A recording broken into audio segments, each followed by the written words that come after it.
কি কি অসুবিধা আপনারা ফেস করেছেন এবং বিল্ডিং কোড তো নেই আমরা জানি, এবং কোনো মানে তাদের সাবধানতামূলক কোনো পদক্ষেপ ছিল কিনা আগে থেকে?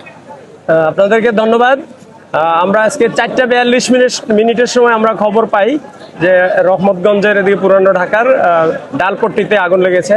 তো সাথে সাথে আমাদের nearest fire station Lalbagh station এখানে মুভ করে, এবং লালবাগ স্টেশন এখানে পৌঁছানোর পর আগুনের ভয়াবহতা দেখে আমাদের আরও এর পাশাপাশি আরও আমাদের হাজারীবাগ, পলাশী ফায়ার স্টেশন এবং সিদ্দিক বাজার ফায়ার স্টেশন থেকে মোট 60টি ইউনিট এখানে আসে। এবং আপনারা এই পুরানো ঢাকার রাস্তাঘাটের অবস্থা জানেন, এই রাস্তায় গাড়ি আনা খুবই কষ্টকর, এবং আমাদের বড় একটা আমরা বিশেষ পানিবাহী গাড়ি নিয়ে আসছিলাম, ওই গাড়িটা খুব ঘটনাস্থলে আমরা পৌঁছতে পারে নাই। তো আমাদের পানিবাহী গাড়ি থেকেই যে কটা পেরেছি আমাদের কষ্ট করে হলেও অনেক দূর থেকে লাইন খুলে আমরা আগুনটা নিয়ন্ত্রণের চেষ্টা করি। এবং এই বিল্ডিংয়ের অবস্থা দেখছেন যে এই বিল্ডিংয়ের মধ্যে যারা থাকে আমার মনে হয় না তারাও এটার ভিতরে রাস্তাঘাট চিনে। কেউ বলে জানালা দিয়ে ঢুকেন, কেউ বলে দরজা কেটে ঢুকেন, এক একজন এক এক রকম কথা বলে। তো যাই হোক, আমাদের ফায়ার ফাইটাররা ঝুঁকি নিয়ে কাজ করে, আপনারা জানেন সেই ঝুঁকি নিয়েই 3টা বিল্ডিংয়ের মধ্যে উঠেছি আমরা।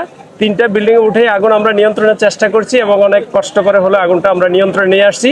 আগুন এখন সম্পূর্ণ আমাদের নিয়ন্ত্রণে আছে, আগুন আর বাড়ার সম্ভাবনা নাই। আর আমাদের কাজ চলছে এখনো ভিতরে, এরপর আমরা ফাইনালি সার্চ করব আর দেখবো যে আরো কোনো লোকজন আটকে আছে কিনা বা কি কোনো অসুবিধা আছে কিনা।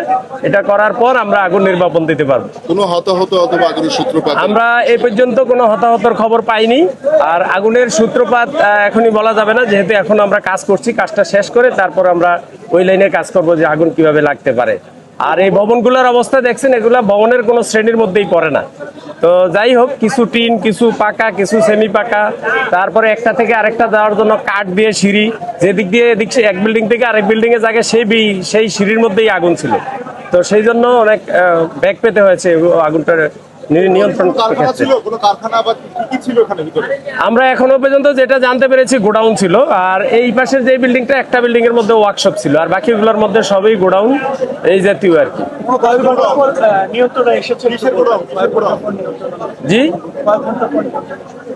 আমরা 4:42 আমরা মেসেজ পাই, 48 এখানে এসে আমাদের প্রথম টিম পৌঁছে, আর 6টায় আমাদের আগুন আমরা নিয়ন্ত্রণে নিয়ে আসছি। প্রায় 1 ঘন্টা 5-7 মিনিটের মধ্যে আগুন নিয়ন্ত্রণে নিয়ে আসছি।